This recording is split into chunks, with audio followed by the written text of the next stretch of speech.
All right, we're gonna do a practice drawing here, and we're gonna draw a mountain range in perspective.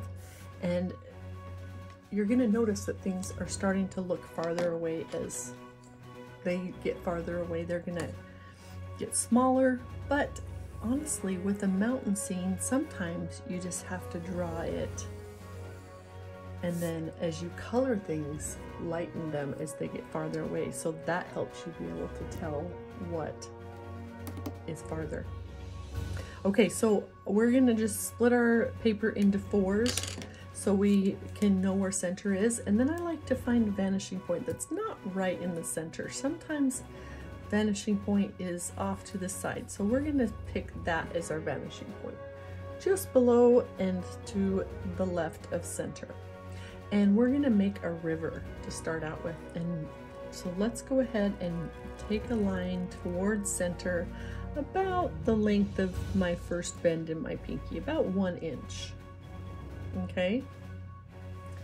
And then rivers don't have straight edges, they have bends because water makes nice natural curves. So we'll give it a little elbow.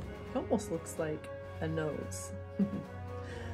So there's my elbow, and then we're gonna go diagonal about the length of my pinky back to the left.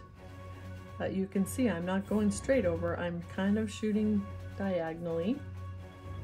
All right, and now we'll put another little elbow in that, and we're gonna go this way towards the center line, and we're just gonna come all the way. You can go all the way to the center line or almost to the center line. Look at that. It's like a stretched out Z. Now, to make the river, we're gonna want it to be about my pinky width wide down here. So I'm gonna come down to that first elbow, and I'm gonna put a dot next to my pinky. And where that dot is, I'm gonna draw a line to that dot. And then I'll do an elbow going off to the left. And I'm gonna come to this corner, and I'm gonna put 2 finger widths, and I'm gonna make a dot next to that. Because of the river, as it gets closer to me, if I'm standing right here, it's gonna look like it's getting wider. So 2 finger widths that time. 1, 2. Perfect. Now I'll make another elbow like it's coming back this way, and down here I want 3 finger widths wide for my river to come to. So I'm going to make a dot on that side, and I will make my river come to there. So isn't that cool how the river kind of goes to a vanishing point, and there it went. It's gone. Now we're standing on a hill right here, and it kind of comes up and just covers part of that river. I don't worry about erasing. We're going to be painting this, and so it doesn't matter if my lines are not perfect. All right, and then we have another hill coming up on this side, and that must be, the river must be going between the hill or something, but I can't see where it's going. The hills are hiding it. So maybe let's go to this elbow here of the river, and let's just make some hills coming out to the right, and maybe there's a hill going this way off to the left. And now right at the vanishing point, we need somewhere this river vanishes by, and we're just going to kind of come and make some hills. The river is vanishing behind those hills, and then off to the left there's a nice mountain. So suddenly now the river looks like it's going around this corner, and that's where it disappears. Okay, now let's kind of just right in the middle, let's make a nice hill like that. Okay, so I went and grabbed a cup, or this is actually one of my paint containers, but a cup is what I usually use. I just find something the size I want that's round, and I'm gonna put it on my paper so I can see the top of the paper. You're not gonna be able to see it very well from my camera angle, But I'm gonna trace a cup right in the center of my paper for my sun. There we go. And you can see that I stopped halfway down because I know that I'm gonna probably have my mountains blocking out my sun, like my sun's going down behind the mountains. All right, now that I have my sun drawn on, I'm gonna go ahead and we'll have a hill going off that direction and another mountain this way. Kind of funny mountains.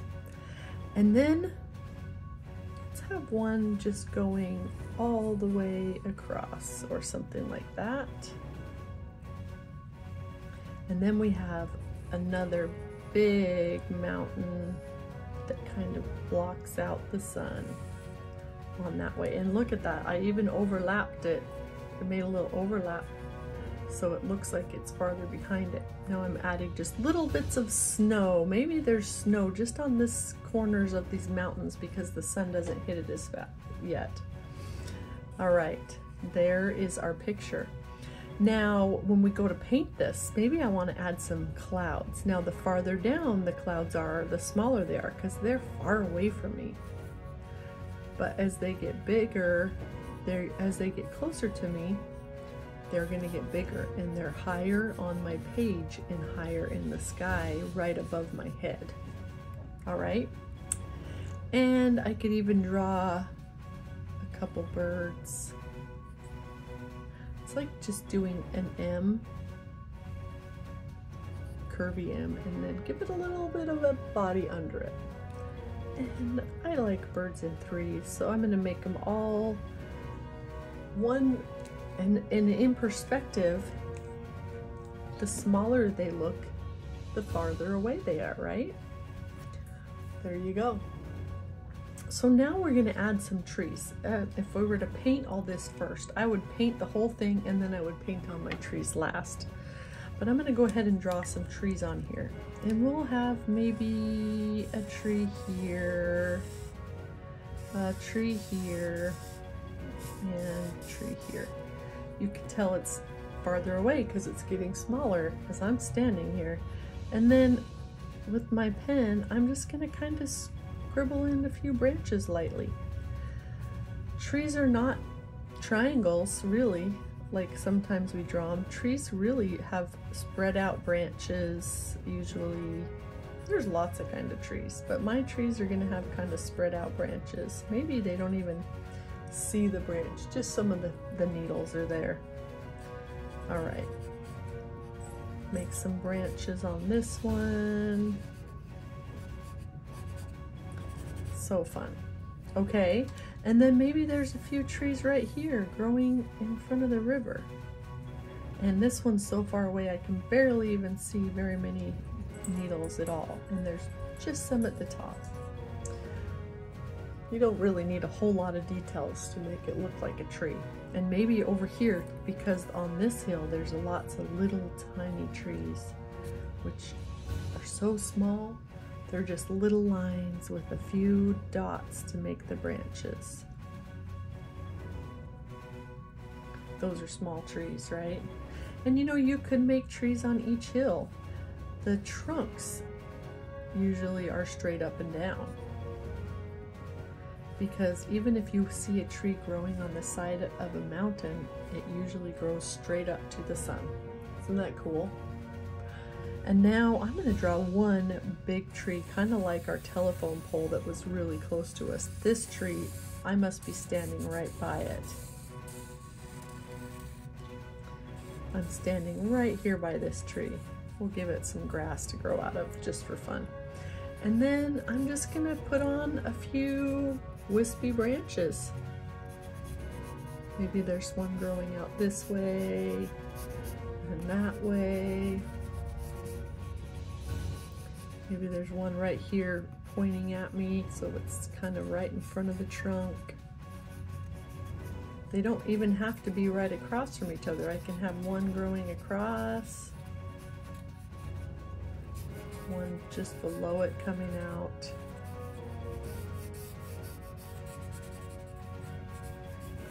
Kind of just lots of little scribbles.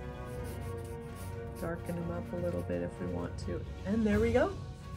We have a beautiful picture, simple and in perspective.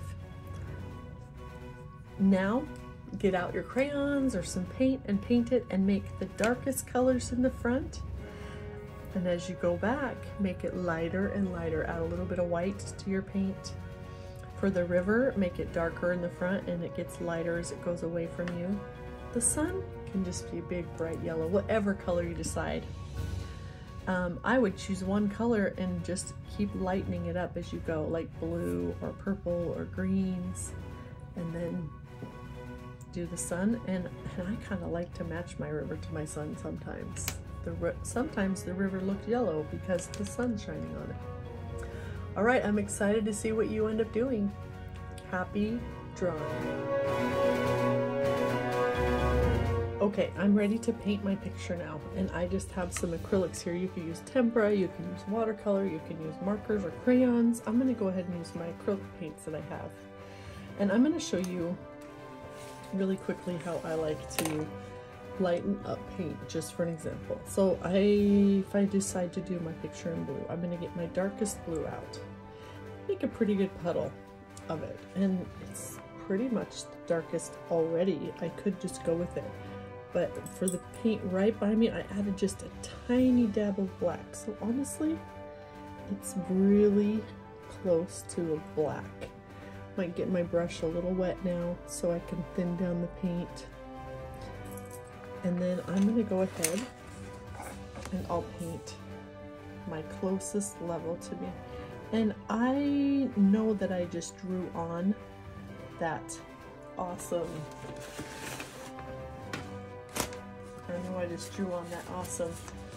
tree, but I'm going to go ahead and paint over it, and then I will repaint the tree when I'm done. I'll teach you how to do that as we go, as we finish this. So I'm going to go ahead and paint the darkest color in the front because it's right by me, and for perspective it's going to get farther back. So I'm going to just continue to take this color and add some blue to it, because I've got so much black, and I could probably just go with just that now because that lightened it up, just adding the blue to it. So if I go ahead and put on my blue, this hill looks like it's a little bit further away from the one that I'm standing on there because it's a little bit lighter. I like to put a piece of paper under my picture so I don't paint my desk, but I will wash off my table really good. All right, then the next thing I can do is just pick up a little white and put it on my palette. And what if I just go from the side over here, instead of trying to lighten up my whole puddle of dark blue, I can just start at the side and then add in more dark blue as I want it. And I'm like, I'm going to make it just a little bit darker than that because I know I got a lot of layers to go here.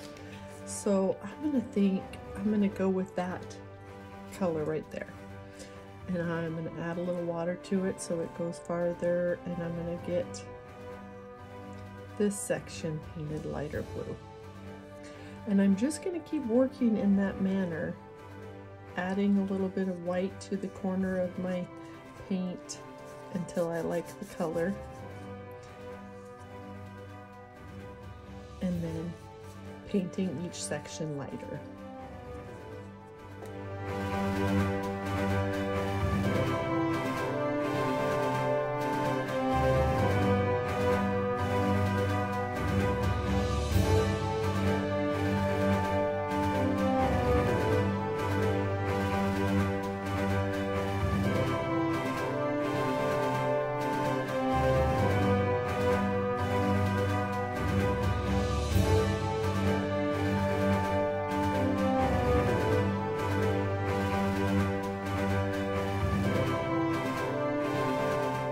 Alright, well I'm going to come back in now and paint on my trees, and I got myself a nice flat brush and kind of flattened it out, and you're going to notice that I'm going to use this flat brush in a way to make these trees where I'm going to give you a little sample. Here's here's the trunk.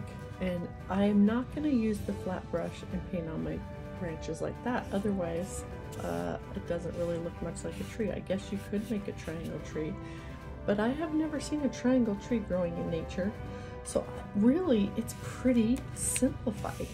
Do a trunk, and you're going to use just the corner at the top to dab on little branches. And then as you go down, you can just pat on branches with the edge of your brush, like that, or just tap in the branches with the corner. So let's try doing our trees like that. Let's get some black. Might need to thin it down a tiny bit with water.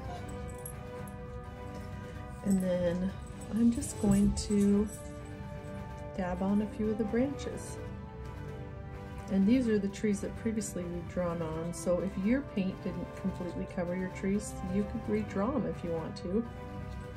And I'm just gonna randomly do a few branches. Here's these little ones that are right here in front of the river. Just a few dots will do it, really, to show that there's trees there. There's some little trees here. And I'm just gonna dot on. They're so far in the distance that really you can't see all the little branches. There's some little stem-like things that are trees. Maybe they have a few branches back there. And then we're gonna paint on our big tree now. Even though you can still see part of it. I pull up and I'm using the tall chisel edge of my brush, and I'm just gonna kind of tap in some of these branches that we've drawn on. I'm using the corner of my brush, and sometimes, like I said with the pencil, maybe you can't even see the branch touching this thing, but you can still tell that it's connected. Just pat on the corner of your brush, little branches. All right, there we go. We are pretty much done. Then I would just take a pencil and sign it. Happy painting!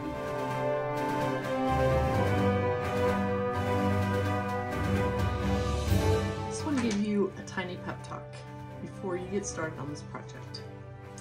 Art is something so cool in this way.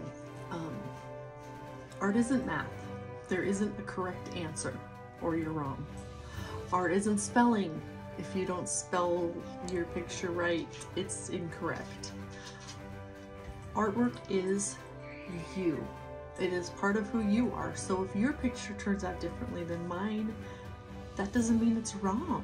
That actually means it's correct for you, and you are learning. So it's so cool where you can just take away that there's a right answer that makes it look like art.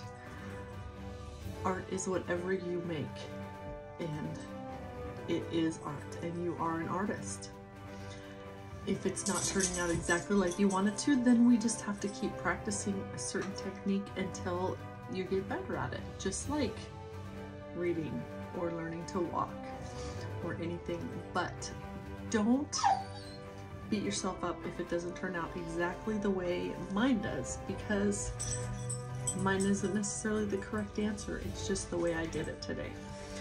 So do your best. Be proud of what you do.